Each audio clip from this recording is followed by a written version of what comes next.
할렐루야. 우리 하나님의 크신 은혜가 사랑하는 가정마다 함께 하시기를 바랍니다. 또 주님 앞에 나오신 여러분 예수님 이름으로 축복합니다. 함께 인사할 때 믿음으로 승리합시다. 한번 인사하겠습니다. 그렇게 되시기를 축복합니다. 믿음으로 승리하시기 바라요. 믿음으로 사는 삶이 복된 삶인 줄 믿습니다. 하나님의 살아계심을 믿는 것이 그것이 우리에게 얼마나 크고 귀한지 모릅니다. 하나님은 어제나 오늘이나 동일하게 살아계신데 어느 때는 살아계신 것 같고 어느 때는 살아계신 것 같지 않고 우리 마음에 그렇게 느낌이 다를 때가 있어요. 그러나 하나님은 어제나 오늘이나 영원토록 어떠시다고요? 동일하신 줄로 믿습니다. 동일하신 하나님을 우리가 믿을 때 우리 믿음도 동일하면 좋겠습니다. 좋았다 나빴다 뜨거웠다 식어졌다 그러지 말고 동일하게 변치 않고 일정하게 하나님을 섬기는 우리 믿음 되고 또 하나님을 의지하는 그런 신앙이면 좋겠다는 생각을 가져봅니다. 사람은 누구나 살아가는 이유가 있고 목적이 있는 줄로 믿습니다. 아멘. 삶의 이유가 있죠. 목적도 있죠. 그래서 뭐 때문에 살고 무엇을 위해서 살든지 그것이 이유요 목적이 될 수 있는데 그렇다면 나는 오늘 뭘 위해서 살고 무엇을 목적으로 살고 있는가 한번 생각해보는 시간이 되었으면 좋겠습니다. 말씀의 제목이 목적 있는 삶입니다. 내가 오늘 하는 일이 내가 오늘 살아가고 있는 그 이유가 무엇 때문일까? 여러분 우리가 어떤 이유를 가지고 살고 목적을 가지고 살면서도 때로는 그것을 잊어버린 채 그냥 살아갈 때가 있어요. 열심히 뭔가 하긴 하는데 뭐 때문에 하지? 때로는 스스로도 놀랄 때가 있습니다. 올해는 그래도 우리가 그렇게 작년에 무서워했던 논애기가 몇 마리가 눈에 안 띄어서 굉장히 감사하게 생각을 하는데요. 작년에는 하루에 수백 마리씩 제가 그냥 그거 잡느라고 얼마나 힘들었는가 몰라요. 근데 올해는 비가 이렇게 와서 그랬는지 다 떠내려가고 거의 없었습니다. 제 손으로 잡은 건 3마리 정도밖에 안 잡았는데요. 계속 이제 위로 올라가잖아요. 2층인 여기까지도 청소하다가 몇 분이 이렇게 몇 마리 이렇게 죽은 거 보기도 하고 이렇게 청소할 때 발견되는 그런 모습도 봤는데 그러니까 벌레들의 그 살아가는 그 모습을 보면 뭔가 하여튼 열심히 움직이고 열심히 계속해서 이제 올라가고 그러는데 가만히 보니까 왜 그러지? 한참 쳐다보면 재밌을 때가 있습니다. 죽어라고 열심히 올라갔다가 그 다음에 또 다 올라가면 뭐 할까요? 다시 내려오더라고요. 그 내려왔다가 또 뭐예요? 또 올라가. 왜 그러나 몰라. 힘들게. 그냥 가만히 그대로 있었으면 힘도 안 들고 어렵지도 않을 텐데 힘들게 올라갔다 또 다시 또 내려왔다가 또 올라갔다. 결국 그러다가 이제 마치고 맙니다. 세월이 계속해서 이렇게 흘러가는데 수십 년 동안 학교 졸업하고 연락도 안 하던 그런 친구들한테 어쩌다 이제 전화를 해서 이렇게 보니까 목소리는 여전하고 예전에 그냥 함께 생활하던 그 모습은 여전한데 한 친구가 그렇게 말합니다. 저쪽 경북 울진에서 이렇게 목회하는 친구인데 고향은 예산인데 그 멀리서 이렇게 목회를 하고 있어요. 하는 소리가 뭐냐면 벌써 거기 내려간 지 벌써 수십 년이 지났네. 그런데 느낌이 어떠냐면 나는 가만히 있는데 아이들은 점점 크고 또 부모님은 이제 그 친구가 이제 몇 주 전에 부모님이 돌아가셨어요. 아버님이 돌아가셨는데 부모님들은 또 돌아가시고 아이들은 커서 이제 또 이제 시집장가 갈 때가 되고 그러니까 나만 제자리 있는 것 같은 거예요. 나만 나이 안 먹는 것 같은데 밑에를 봐도 위를 봐도 계속 나이가 먹어지고 이게 참 이상하지 않아요? 그래서 마음은 항상 젊어 이 말이 그냥 나오는 말이 아니더라고요. 그래서 가끔 생각할 때 제가 어릴 때 친척 할아버지가 동네 제일 이제 연세가 많으셨었는데 그때 하셨던 말씀이 가끔 생각이 나요. 니들은 안 늙을 줄 아냐? 니들은 안 늙을 줄 아냐? 한 50여 년 전에 제가 들었는데 지금까지 그게 생각이 나는데 이제서야 조금 실감이 나는 거예요. 그냥 하시는 말씀이 아니구나. 그러니까 머리로 알던 거하고 실제 내 삶 속에서 느끼고 경험하는 거는 굉장히 차이가 나더라고요. 신앙도 마찬가지인 것 같아요. 내가 예수를 믿고 하나님의 살아계심을 믿고 어제나 오늘이나 동일하신 그 하나님 앞에서 우리가 살아가는데도 불구하고 어느 순간에 진짜 하나님 살아계시고 믿음이 진짜 이런 거구나 이렇게 느껴질 때가 있잖아요. 평상시는 무감각하다. 아 진짜 똑바로 잘 살아야 되겠다. 믿음으로 살아야겠다. 이런 생각들도 우리가 하게 됩니다. 저희 어릴 적만 해도 이제 사는 것 자체가 고달프고 힘들으니까 왜 사냐고 물어보면 대답이 거의 대동소이했었습니다. 그냥 살지 뭐 다른 이유가 별로 없습니다. 그냥 살아요. 왜냐하면 하루하루 풀칠하는 게 쉽지 않거든요. 어떤 면에서는 죽지 못해 살고 또 어쩔 수 없이 산다고 말하는 그런 이제 고달픈 삶의 경우도 있습니다. 며칠 전에 교육방송 EBS에서 제목이 길 위의 인생이라는 다큐멘터리가 이렇게 나오는 걸 봤어요.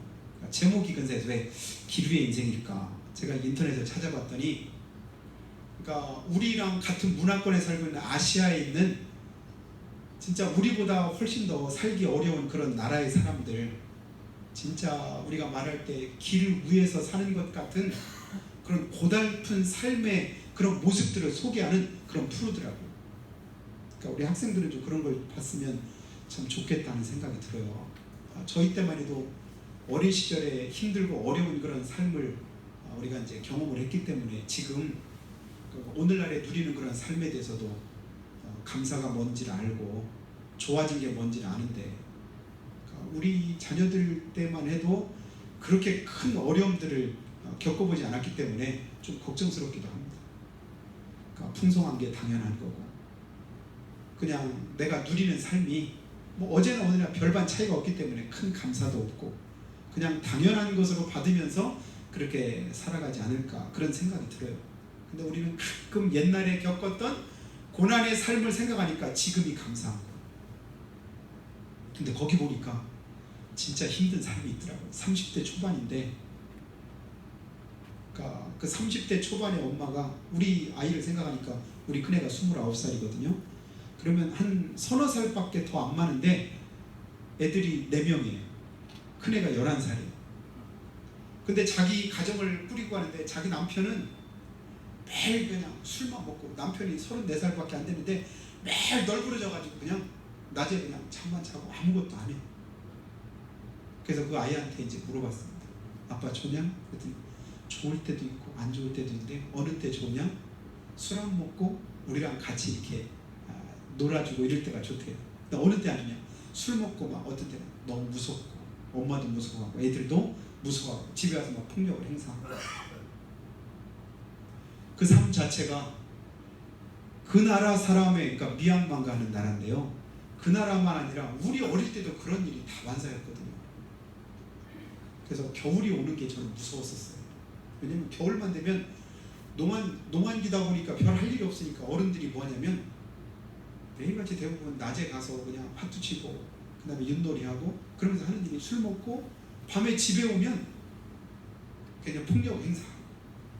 그러니까 늘 집에 이제 늦게 들어오시면 그때서 자는 척하고 있으면 그러면 또 그냥 자는 척하면 그냥 놔두면 좋은데 하나하나 또 다 깨우잖아.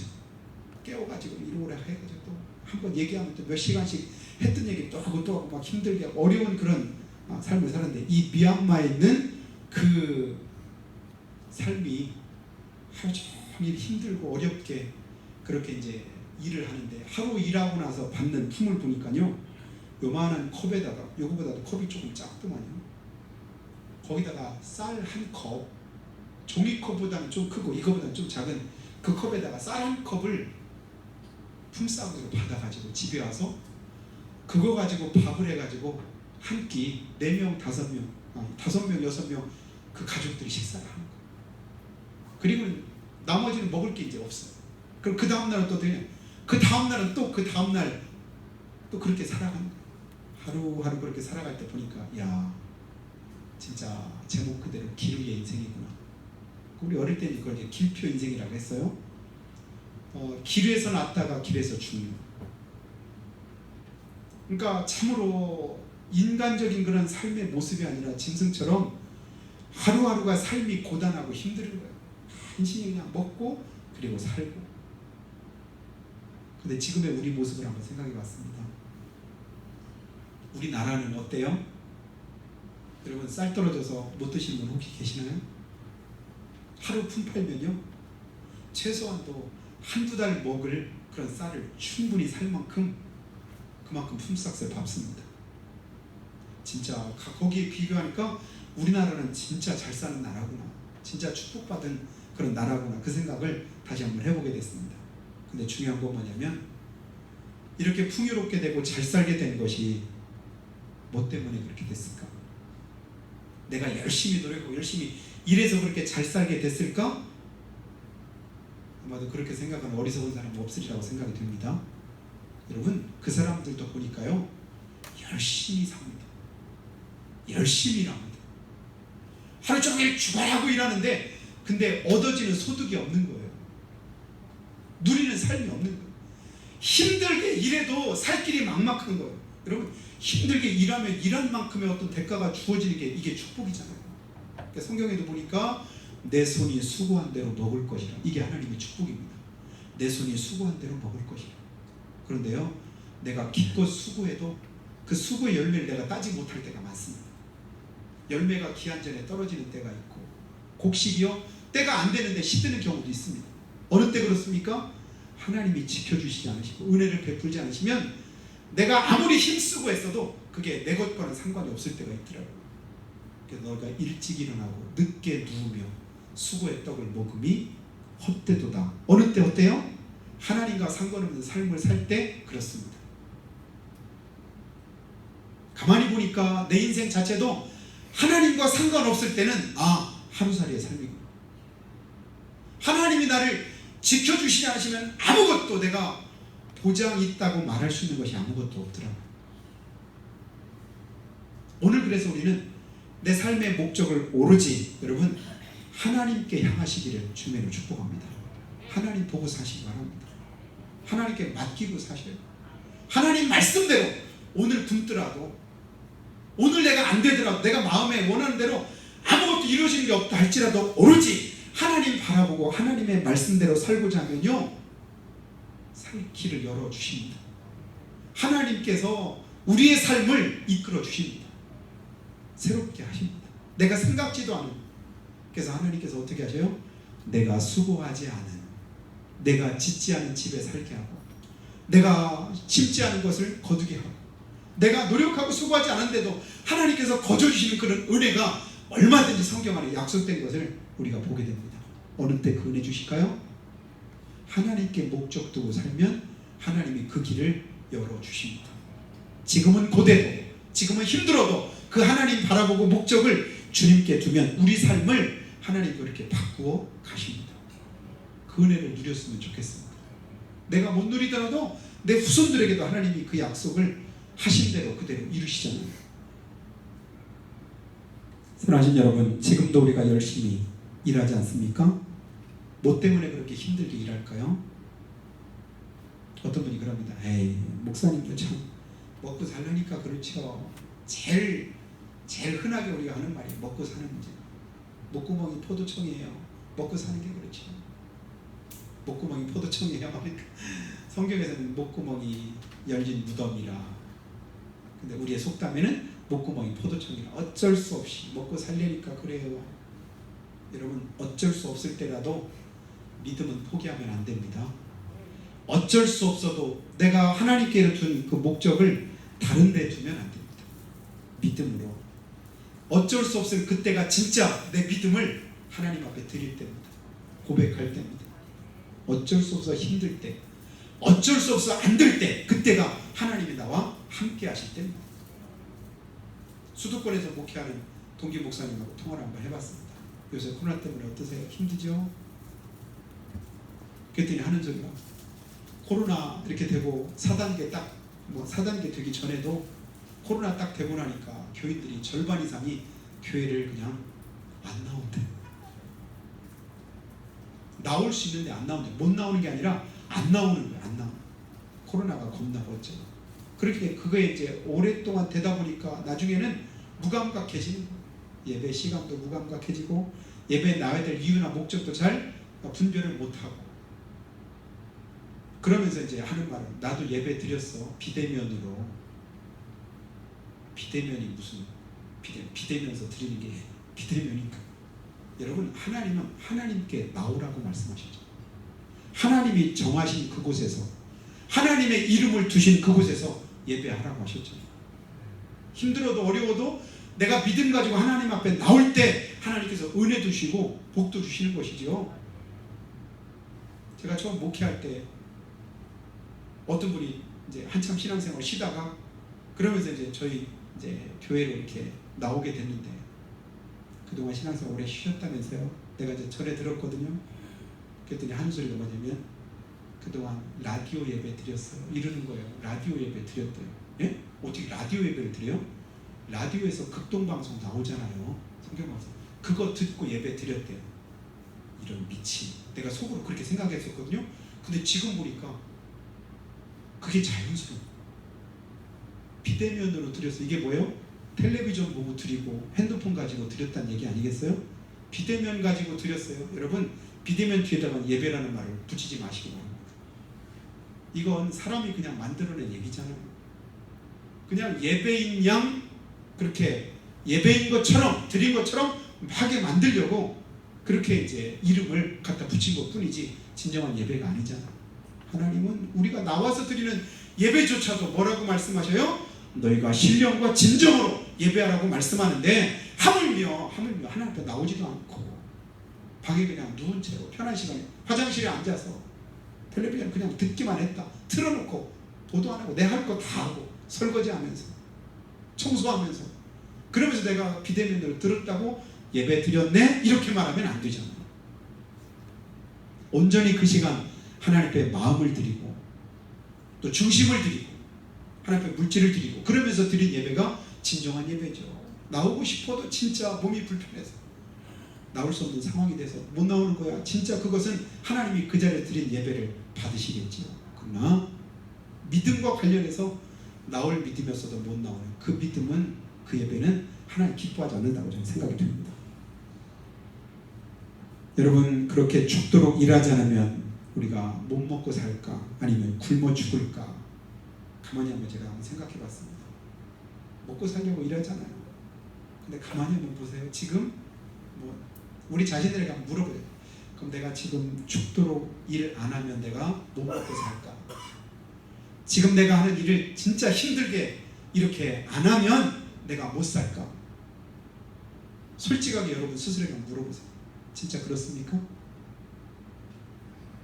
그리고 나서 또 다시 한번, 그러면 먹고 살기 위해서 내가 일하는가 아니면 일하기 위해서 먹고 사는가? 물어보면 다 이제 먹고 살려고 한다고 하겠지요. 근데 제가 볼 때 어느 때는 그것도 맞지만 거꾸로인 것처럼 보일 때가 있어요. 내 눈이 잘못되는지 꼭 일하기 위해서 사는 사람처럼 보일 때가 있어요. 먹고 살기 위해서 일한다? 일하기 위해서 먹고 산다. 매일매일 뭐 하려고? 오늘 또 일하고 내일 또 일하고 모레 또 일하고, 그러다 뭐 하려고요? 그러다 마는 거지. 열심히 올라갔다가 더 이상 올라갈 데 없으면 그럼 마는 거죠. 다시 내려오죠. 또 올라가죠. 이럴 때가 있는데요. 여러분, 오늘 그 삶의 목적을 하나님 앞에 둘 수 있는 은혜가 있기를 예수님을 축복합니다. 여러분, 내가 하나님 숨 쉬는 것, 내가 호흡하는 것, 내가 하루 사는 것, 이것도 하나님 앞에서 하나님이 기뻐하시는 삶을 위해서 내가 살아갑니다. 하나님의 영광을 단 한순간이라도 드러낼 수 있는 그런 삶이 되기를 소원합니다. 이 마음 가지고 하나님 앞에 나오면 하나님이 얼마나 기뻐하실까. 내가 하는 일이 보잘것없고 아무것도 아닌 것 같아도 그 일 중에서 어떻게든 내가 하나님의 영광을 한번 나타내봤으면 좋겠다. 여러분, 똑같은 어떤 일을 하더라도요, 그 일이 내가 그냥 어쩔 수 없이 먹고 살기 위해서 하는 일이 될 수도 있고요, 그 일이 하나님을 위한 일이 될 수도 있다고요. 믿음으로 그 일을 하나님 앞에 올려드리기를 바라요. 그래서 내가 생각하고 말하고 또 열심히 하는 그 모든 일들이 하나님의 영광이 되도록, 그래야 내가 내 인생 다 끝나고 난 이후에 후회가 덜할 거라고 생각이 됩니다. 열심히 하고 그래서 후회 없도록, 열심히 한 그것이 하나님 앞에 부끄러움이 되지 않도록, 그리고 내 삶에 대해서도 여러분 후회가 남지 않는 그런 삶을 위해 힘쓰시기를 주님의 이름으로 축복합니다. 그렇다면 지금이 기회라고 생각합니다. 지금 내가 할 수 있는 기회. 어느 때요? 다른 때가 아닙니다. 지나가는 것은 내가 어쩔 수 없잖아요. 근데 지금 내가 어떤 마음으로, 어떤 자세로 어떻게 하느냐가 앞으로 남은 내 삶을 결정짓는 줄 믿습니다. 그래서 항상 중요할 때는 언제요? 지금입니다. 지금이 아무리 힘들고 어려워도 지금 하나님의 은혜를 구하면 하나님께서 우리를 도와주셔요. 유대인들이 히틀러의 그 학살로 인해서 아우슈비츠 수용소에서 가스에 죽어가고 수백만 명, 600만 명 넘는 유대인들이 목숨을 잃었다는 거 여러분 들어보셨죠? 아무 죄 없이 유대인이라는 것 때문에 그렇게 이제 목숨을 잃어갑니다. 그런 상황 속에서 얼마나 하나님에 대한 원망도 있고 얼마나 하나님에 대한 그런 이제 믿음이 약해졌겠습니까? 대다수 사람들이 그런 가운데서도 그런데 하나님을 향한 믿음을 가집니다. 어떤 사람들은 그럽니다.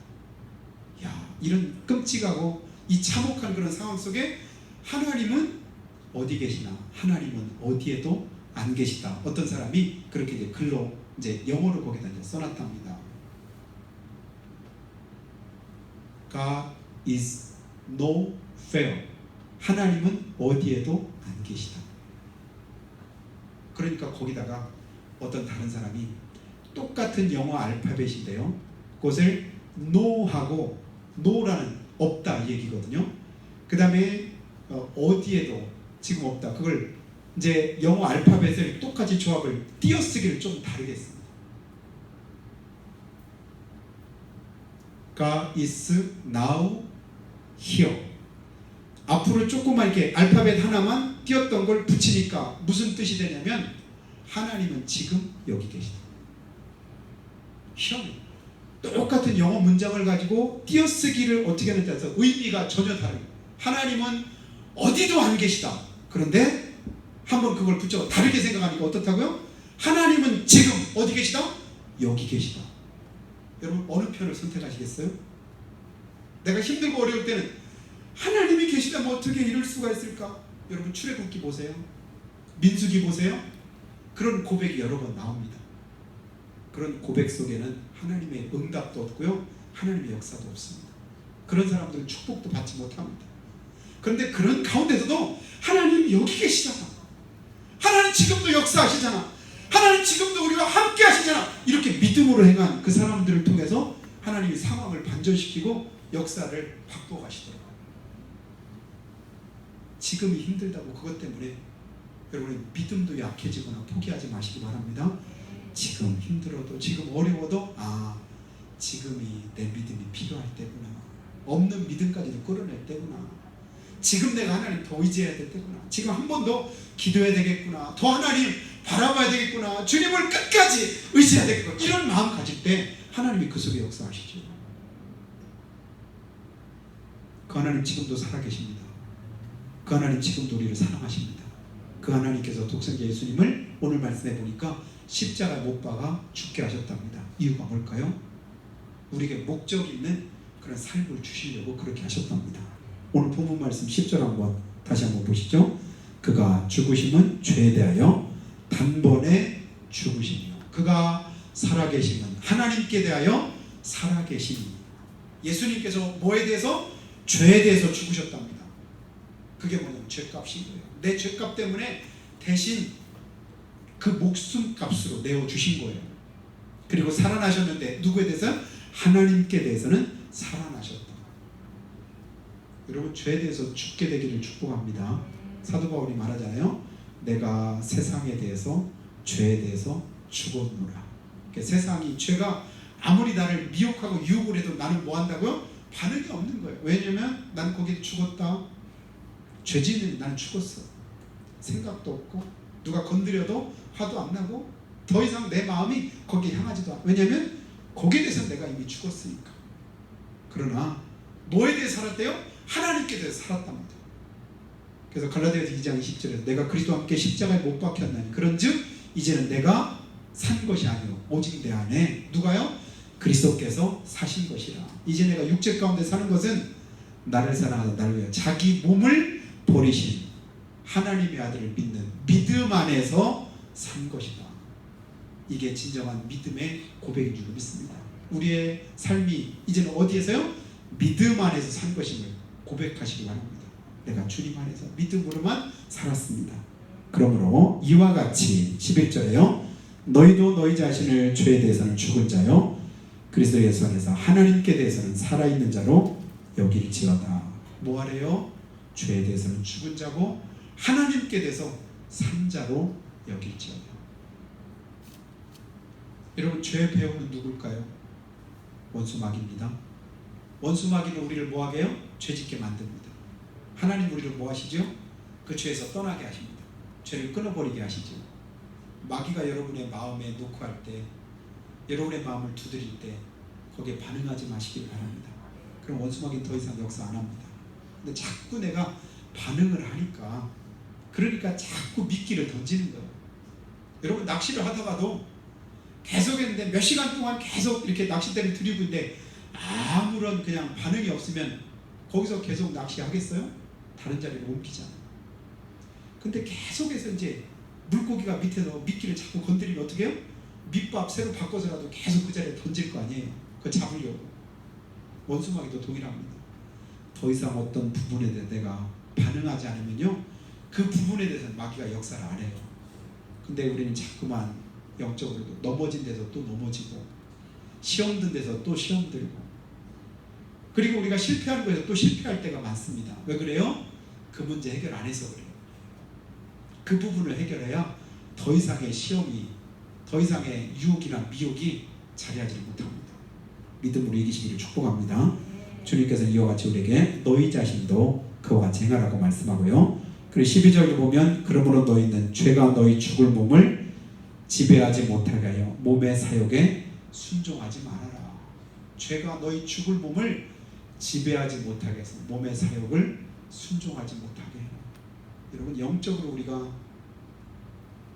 하나님 앞에 서지 못하게 하는 가장 큰 장애물이 뭐냐면요, 우리 육신입니다. 기도하려고 했더니 오늘따라 피곤해서, 하나님 앞에 예배하려니 오늘따라 바쁜 일이 생겨서, 자꾸만 육신적인 어떤 이제 문제들이 나를 하나님의 은혜 자리를 가까이 하지 못하게 만드는 구실을 가져옵니다. 육신적인 고난과 육신적인 어떤 장애물을 여러분 영적으로 이기면요, 육신의 문제 자체도 하나님이 해결하십니다. 내 믿음대로 될지어다. 내 믿음이 너를 구원했느니라고 주님께서 말씀하실 때 주님 앞에 나오는 사람들의 그 모습을 한번 보세요.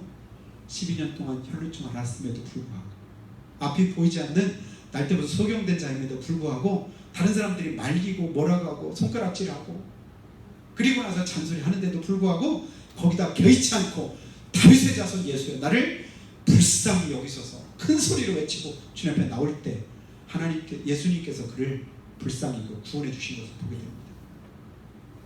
여러분, 육신의 문제 매이지 마시고 그 부분을 초월해서 하나님 앞에 영적으로 나오시기 바랍니다.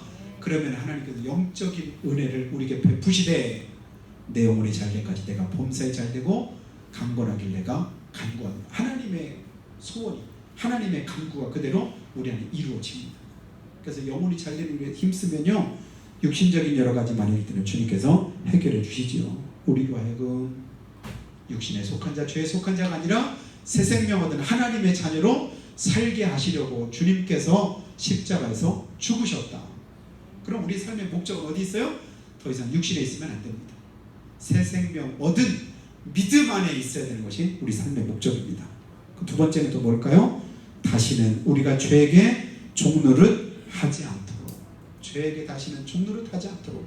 오늘 말씀 6절에도 보면요, 여러분 성경 펴셨죠? 우리가 알거니와 우리 옛사람이 예수와 함께 십자가에 못 박힌 것은 죄의 몸이 죽어 다시는 우리가 죄에게 종노릇하지 아니하려 함이니라. 뭐에게 종노릇 안 하려고요? 죄에게 종노릇 안 하려고. 예수님께 여러분 붙잡힌 것, 예수님 말씀에 순종할 수 있는 믿음의 삶을 여러분 가질 수 있기를 예수님을 축원합니다. 그래요 하나님의 은혜 아래 가고 하나님의 뜻대로 살게 됩니다. 그리고 세 번째는 또 보니까요, 사망이 다시는 우리를 주장하지 못하도록, 사망이 우리를 다시는 주장하지 못하도록. 여러분, 믿음 밖의 삶은 결국은 죽고 맙니다. 끝나고 맙니다. 그러나 하나님의 말씀은 영원까지 영원합니다. 없어지지 않습니다. 그 안에 우리가 걸 때 우리의 삶도 영원한 하나님의 축복을 덧입게 됩니다. 그러므로 영원한 그런 삶의 목적을 가지고 사시길 바라요. 그리고 마지막 13절 보면요, 또한 너희 지체를 불의의 무기로 죄에게 내주지 말고 오직 너희 자신을 죽은 자 가운데 다시 살아난 자 같이 하나님께 드리며 너희 지체를 의의 무기로 하나님께 드려라. 우리 몸을 어떻게 드리래요? 죄에게 줘서 죄가 나를 가지고 마음대로 불법하게 쓰도록 그렇게 만들지 말고 하나님께 나를 맡기라는 거예요. 그러니까 하나님이 나를 쓰시고, 뭘로 쓰시게요? 의의 병기로 쓰시도록, 하나님의 일을 위해서 나를 사용하시도록 나를 하나님께 맡기라는 거예요. 주님, 나 좀 써주세요. 내 가정을 위해서 나를 좀 써주세요. 우리 집안을 위해서 나를 좀 써주세요. 우리 교회를 위해서 나를 좀 써주세요. 그래서 쓰임받는 것이 은혜의 축복입니다. 하나님이 쓸모없어서 너 더 이상 못 쓰겠다면 그처럼 비참한 인생이 어디 있겠습니까? 하나님이 쓰시겠다고 할 때 그때가 복 있는 삶인 줄 믿어요. 하나님 나를 써주시고 나를 통해서 일하시고 하나님의 일들을 이루어 주셔서 하나님께 영광 돌리는 귀한 축복 있기를 주님의 이름으로 축원합니다. 나는 부활이요 생명이 나를 믿는 자는 죽어도 살겠고 살아서 나를 믿는 자는 영원히 죽지 않겠다고 말씀하신 하나님, 저 여러분을 쓰셔서 하나님의 영광 외에 귀하게 사용하시고 거기에 우리의 삶의 목적을 두고 행할 때 전혀 부끄럽지 않고 후회스럽지 않은 저 여러분의 삶이 다 되시기를 예수님의 이름으로 축원합니다. 그래서 한번 기도할 때요, 하나님, 우리 삶을 주님 앞에 드리기 원합니다. 하나님 앞에 맡기기를 원합니다. 하나님의 은혜 가운데 거하기를 간절히 구합니다. 고린도전서 6장 15절 말씀에 우리를 그리스도의 지체라고 했고, 또한 고린도전서 6장 19절 말씀에서는 성령이 구하는 전이라고 했고, 20절에서는 값으로 산 것이 됐다고 했습니다. 그래서 우리는 하나님의 것이 되었고 의의 병기가 되었습니다. 하나님이 나를 무기 삼으시고 원수 마귀의 일을 멸하시고 괴계를 깨뜨리셔서 하나님의 일들을 이루시며 더 많은 구원의 역사를 나를 통해 나타내기를 주님이 원하십니다. 주님이 원하시는 삶이 내 삶의 아버지 목적이 되고 그것이 내 삶의 이유가 될 때 나 또한 하나님의 뜻대로 사는 복된 믿음의 삶이 될 줄로 믿습니다. 주님 원하시는 바와는 전혀 상관없이 살아가는 삶, 그것은 바로 원수마귀가 좋아하는 삶이고 원수마귀에 속한 그런 삶이 될 수밖에 없습니다. 오늘 내 삶을 온전히 주님께 맡기오니 주여 축원하시고 주님께서 붙들어 주셔서 하나님의 선하신 뜻대로 사용해 주시라고 한 목소리로 고백하며 기도드리겠습니다. 살아계신 우리 아버지 하나님, 은혜를 참으로 감사합니다. 주님 전에 엎드려 구하는 바 주께서 들으시고 우리를 불쌍히 여기시며 큰 은혜가 저희 속에 임하도록 역사하여 주시옵소서. 악한 영의 원수마귀가 더 이상 우리의 손 못대게 하시고 하나님의 기쁘신 뜻대로 쓰임받는